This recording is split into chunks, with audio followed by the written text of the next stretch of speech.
Whitefish River First Nation is not a rundown conclave of porous buildings.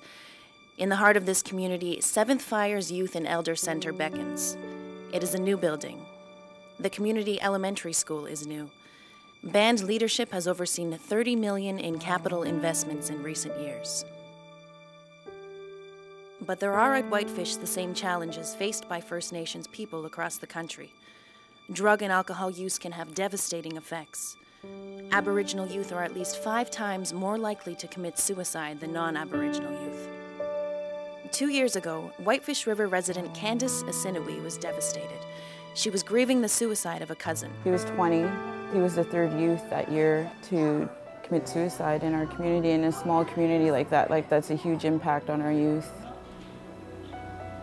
Candace got word Right to Play was looking for a youth community mentor for a program it called Play.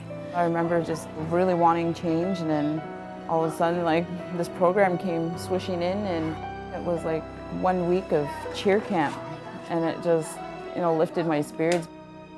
We're fighting pretty much boredom, alcohol, and drugs. The training manual for the youth leadership program that I received, it was like a whole plan of how I was going to do this, how I was going to help do my part to make change in our communities. Relationships are being formed between young people and the Band Council. The Youth and Elder Center is teeming with life. There are volleyball tournaments, skating parties on the outdoor rink, fishing derbies, and hockey games. A spring running club is ready to take flight. Tyler Recollet is a member of the Whitefish River Youth Program. It used to be kind of boring because our youth center wasn't open all the time, but nowadays it's open 4 times a week. The 7 girls and 5 boys in Tyler's group come together for a few hours 3 times a week. We get together, talk about what we could do in the communities, events, raise money and stuff for us to go on a trip in June, I think. Tyler's viewpoint was just fine. What he needed and what he got was reaffirmation that his instincts and values were spot on and worthy of being emulated by his peers. There is a hockey net on an outdoor rink in a First Nation community. The net has been refurbished, but bears its use a small hole, plenty of puck marks, proudly. There is a lesson for the entire community in this net, and it's not the one you think. This hockey net was a manifestation in our community, actually. A tattered net, right? Unpainted, sitting left on an ice rink, not doing much good. The hockey net was horrible. They would pretty much shoot at the net with, take shots at the net, and it would go right through.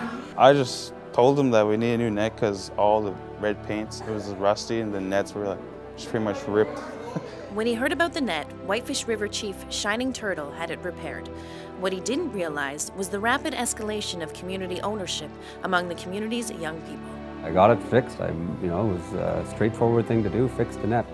What they wanted was to participate in fixing the net.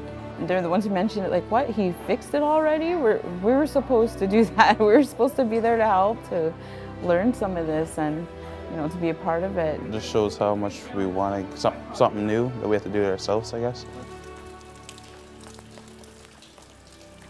Chief Shining Turtle is an unabashed fan of the Play program. Community wellness is a big issue for our community, and what we're looking for is affirmation along the way. We're not looking for anybody to rescue us and say, please save us and do the right thing for us. It's we have it within us. We have it within our spirit. We have it within our hearts. We have it within our minds. We have it within our physical being to make the proper choices. And this is what recreation is doing. This is what sport's doing. The joyous light that is Play has begun to wash out the shadow of unhappiness and community breakdown at Whitefish River First Nation. The forming of new alliances and friendships has outstripped even the most optimistic projections.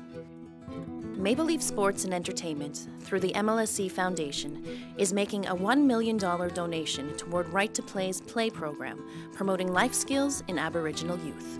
MLSE becomes the program's largest single private donor. The company's gift will increase the reach of the 2-year-old project by 25% and boost its reach in 45 Ontario Aboriginal communities and as many as 10 urban Ontario centres. It's been absolutely a godsend. You talk about reaffirmation, right? We're seeing reaffirmation in terms of our outdoor rink, reaffirmation in terms of our recreation facilities that were once bypassed, and now kids are refocusing and saying, man, we have an opportunity right here. And they're changing their mindset, right? They're saying the cup is half full. Yeah.